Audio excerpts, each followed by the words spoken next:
paludisme. Nitsatra ny fanodinana ity zavamaniry ity ho lasa fanafody. Rehefa natsapa ny tao Chine fa tsy mahomby ny ady ho an'ny tazomoka amin'ity zavamaniry ity. Mahatratra 5,000 sy 4,4 isan-taona ny olona maty ny aretina tazomoka. Na de misy aza ny finanana ny Artemisia io. Raha nitatitra an-gazety izay nivoaka ny taona 2012. Namoaka sinanambara ny fikambanana dokotera tao Frantsa fa tsy mahomby ary tsy mahafeno ny fenitra ho an'ny ady amin'ny tazomoka ny vokatra azo avy amin'ity zavamaniry Artemisia ity, izay voalaza fa mahasitrana coronavirus eto amintsika. Io no antony mahatonga ny OMS izay nampiasa sina metraka paikady vaovao ho an'ny ady amin'ny tazomoka na ny paludisme, ka mahatonga ny fizarana nilay misy odimoka taty amin'ny kontinanta afrikana. Mamono olona mihoatra ny 400 isan-taona ny tazomoka ho an'ny taty Afrika, ary amin'ny ankamaroan'izany dia zazalatsaky ny 5 taona avokoa. Raha ny tatitry ny UNICEF zay azo dia mamono zaza iray amin'ny 9 aty Afrika izany. Misy 80 ireo firenena afrikana mamboly sy manodina ny Artemisia, ary anisan'izany ny Madagasikara. Raha ho antsika eto manokana dia ny orinasa Bionex SA Tana rihana faharoa ao amin'ny Injet Building Ambodivono no tena manentana ny tantsaha teto amintsika mbola azy ity, no sady manodina sy manondrana ihany koa. Ankehitriny dia voalaza fa mahasitrana coronavirus ny Artemisia. Ireto no fanontaniana mipetraka manoloana izany.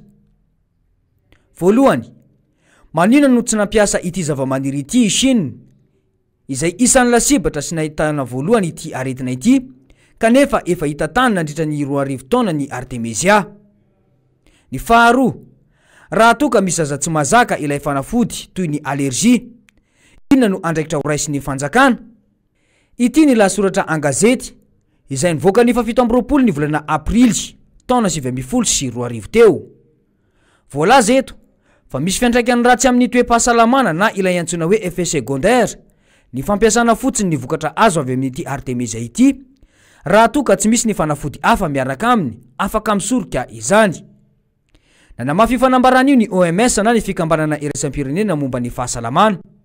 Etsy ankilany anefa dia nanaitra ihany koa ny nahita ity lahatsoratra izay nivoaka tao amin'ny gazety boky Jeune Afrique ity, izay nametraka fanontaniana hoe sao dia vahaolana afrikana andalam-pamolavolana ity navoaka ny filohan'ny Repoblika Malagasy ity.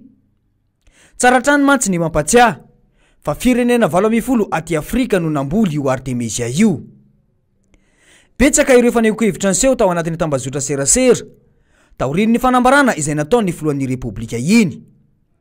Saika nahitana fanehoan-kevitra avokoa na momba ilay fanafody izay voalaza fa mahasitrana coronavirus, na ny mahakasika ny fampisotroana azy ity ho an'ny zaza madinika anala fanadinana izay voatery tsy maintsy miverina an-tsekoly manomboka ny alarobia izao. Io no saika manahirana ny rehetra satria mampatsiahy ny zava-nisy tamin'ny fitondrany ny amiraly Didier Ratsiraka ny zava-miseho ankehitriny, dia ny fampinanana ireo zaza malagasy tamin'izany fotoana ny fanafody ny kolera nandritra ny vanim-potoana izay nampisy izany teto amintsika. Ny aiain'ireo ray aman-dreny izay hita tao anatin'izany dia ny fahasalaman'ny zanany amin'ity fanafody ampisotroana azy ireo ity. Raha toaka misy ny fiantraikany amin'ny fahasalaman'ny izany, iza no tompon'andraikitra? Mbola horesahantsika amin'ny fotoana manaraka ny mahakasika ny fomba fankatahaka izay miseho eto amin'ny firenentsika sy ny mahakasika ny ady ho an'ny coronavirus. Fa ny androany dia ampahafantarina fa zavamaniry natao iadina amin'ny paludisme na ny tazomoka ny Artemisia izay hita tany Chine 2 taona lasa izay. Ny fanontaniana mipetraka arak'izany dia hoe tena mahasitrana coronavirus tokoa ve io fanafody hita eto amintsika io, sa fanafody miaro fotsiny ihany? 2 taona